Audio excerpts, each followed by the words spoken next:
100% supporters with Ukraine. I've got no regard, no respect for what Russia are trying to do. I think it's disgusting, despicable. I think obviously Putin has let the power get to his head, but then you can't be a Russian leader without that. You can't be a Russian leader without being somewhat unstable. And it makes me really angry, to be honest. Because, look, every Soviet Union is a former Soviet Union for a reason. Russia, you lost them. They're not part of you. They'll move on, get a bit of a life. Yeah. Because, look, if Ukraine, Poland, whoever borders Russia wants to be a Soviet nation, the democratic Soviet sovereignty nation, whatever you call it, they should have the right to join NATO. You feel threatened, you should feel threatened at your mentality and your race since Lenin. Russia bullies everywhere. Russia wants to start cold wars because they've got nothing better to do back home. Because they can't care for their own people, no human rights, no freedom of speech, homophobic, racist, and no animal rights, of course. And Jesus. I feel also worried for Finland because that's somewhere Russia could try to reclaim if they if they want to join NATO, if they're not part of NATO already. Personally, I think every country with a border with Russia should join NATO because it shouldn't be up to Russia. Russia feel threatened when they should feel threatened about being about who they are. When I say Russia, I do mainly talk about the government, the forces, not every single person in Russia, but every single person in Russia supports the government. So yeah, it's not great. It's the easiest of times, to be honest. I know that Ukraine's a very nice country, good people, and they shouldn't live in fear because of a big country to the east of them who think it's okay. For Russia, this is like a playground, and the consequences will be when the sanctions start crippling the economy and Putin realizes that he can't afford these sanctions, but too bad, it's too late. And I think Russia won't go any further in just threatening Ukraine, to be honest, because they know they would have completely screwed up if they do that. And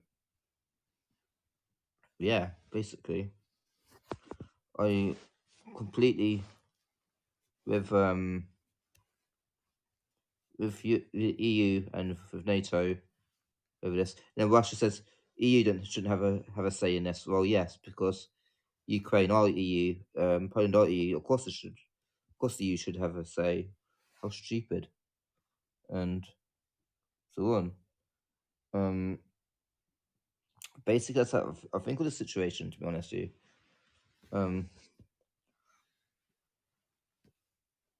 I'm just like, and when Russia say, "Why do the West need to get involved?" It's like, look, Ukraine is West now. It's not Soviet anymore. Ukraine wants to reach the 21st century. Wants to reach a time where they are more modern than you will ever be Russia. When we democracy, not ruled by communism and ignorance and stupidity. Because in theory, communism was going to be a good idea, but in all the communist countries, it's falling flat on its face because it was never going to be. in reality what it's supposed to be in theory. Look at China. Look at Russia. All the people get silenced. Taken prison camps and stuff. You know all that happens to them. We all know it's like what happened during the Nazi era. Same thing. In all those, probably Iran as well, because all three buddies, all three close allies. So I can't hide the reality from how it is. So yeah, that's on that topic. Now, football academies, what I personally think with football academies is basically you buy all these great players worth 60 million from around the world, and like these owners are telling me that we can't produce the players we buy in our country alone. I think we got the facilities, you got the infrastructure, you got everything. Then of course you can achieve more than what you buy.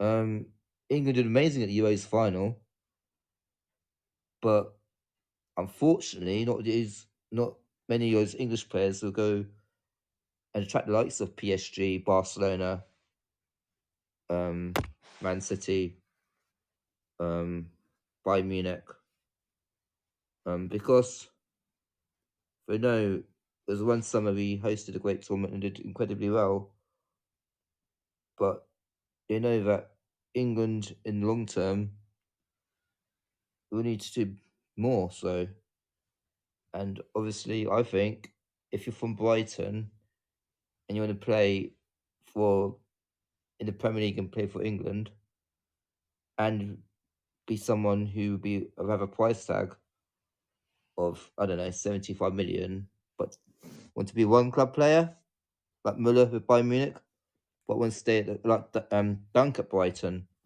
want to stay at one club for your whole career, then I would say basically what's wrong with doing that and managing to play for England, and obviously the standards of players developing through clubs like Brighton will have to really significantly increase quickly.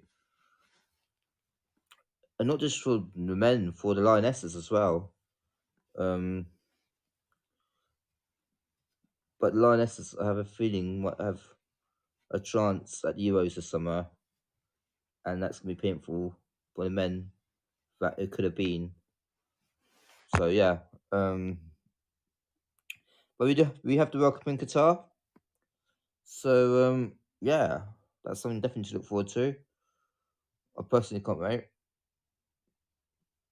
Um, yeah, I mean, did I say summer? I mean, winter. We're into November, December. So I'm not thinking straight at the moment. But yeah, I think the FA Cup is going to be interesting when it gets back. A bit of a break from football because of international break, because of World Cup qualifiers in North America, Central America, South America, and Asia, and finishing up the African Cup of Nations, and then everyone will be back. I think, though, to be honest, all the players who played so many games, um, I mean, so many players, European players, are going to get rest, right? Because we didn't have World Cup qualifiers to do, and what's the other thing? Um,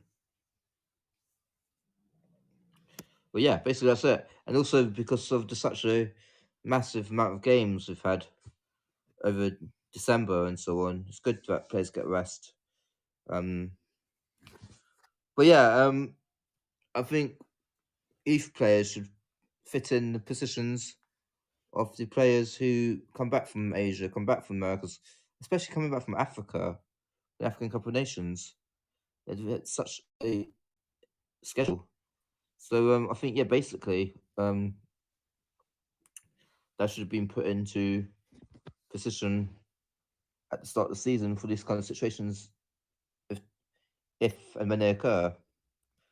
I know in March was an international break where England have got Switzerland and Ivory Coast. I watched Ivory Coast get knocked out of the African Cup of Nations on penalties to Egypt, but I'm not saying they're going to be an easy team. But I don't know if they qualified or did Egypt, one of those two, didn't qualify for the World Cup, which is surprising. But Switzerland are never easy. Pretty sure it's Switzerland. They're never easy. No good team. So yeah, even if it's such a friendly, they're gonna give everything because it's what Switzerland do. So yeah, and yeah, hopefully Brighton push up for get the European spot. Um, yeah, and I know Forest Green will go up into League One for sure now.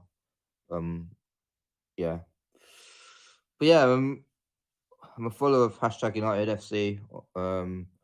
And Fogden on YouTube, big follower. They do great for YouTube, and I do a bit of YouTube myself. I can't lie. But yeah, basically it was just me putting this out there. Um, oh yeah, also about the most dishonest, um, rule breaking, twisting of what happened to make him look better than he is.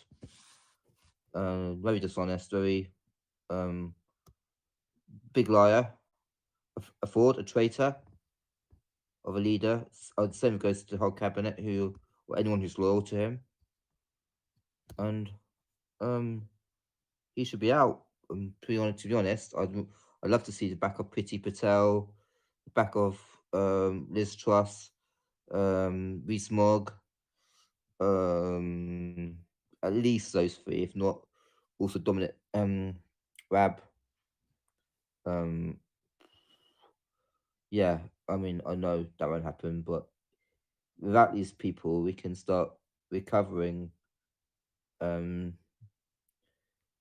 and yeah, rebuilding faith in the country and recovering the country, and so we're not such a massive laughing stock on the international stage and a complete joke of these pictures and these little cartoon things of people sneaking behind Boris with big cake and everything.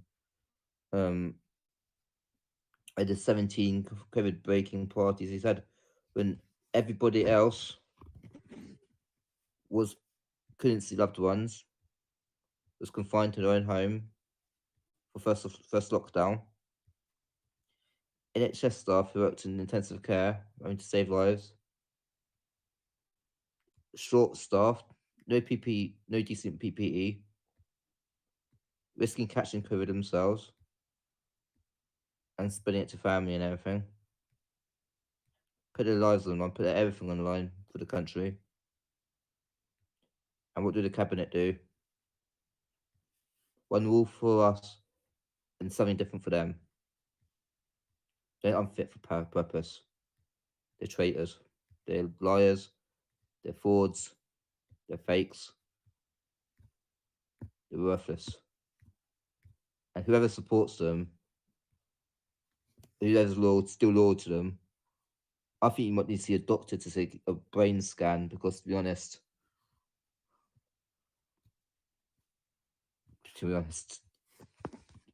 yeah, it's mad. It's just mad. It's sad as well because it's a country, isn't it? Like I'm half Irish, half British, but it's a country living, and you want to be proud of your government, not annoyed, not feel let down. But then again, I never had faith in Boris before he first got in. Um, really had faith in any prime minister since the Brexit referendum was called. Be it one of the biggest stains, one of the biggest permanent marks, one of the biggest mistakes in British politics, and it will forever be like that. And and then Boris. and his cabinet not knowing how to rebuild Britain to the new Britain that will be outside the European Union any good. It didn't help having this disastrous deal because he lacked negotiation skills. He lacked anything that a good prime minister will have, and with that as a prime minister. And he probably listened too much to all the crap coming out of Farage's mouth.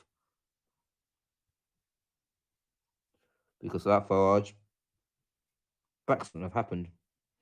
Too many people were too gullible and believing easy to the right wing stuff. And it takes sensitive people to easily believe stuff like that. And they vote to leave and then realize it's a mistake listening to a complete donut and clown scumbag. Alright, people, thanks for watching. I'll do another one sometime in the next few days, probably. I like doing these videos. I'll probably make it less political. But with what's happening on the border of the Ukraine and back home, it'd be hard not to say something. So yeah, thanks for watching and have a good evening and all the best.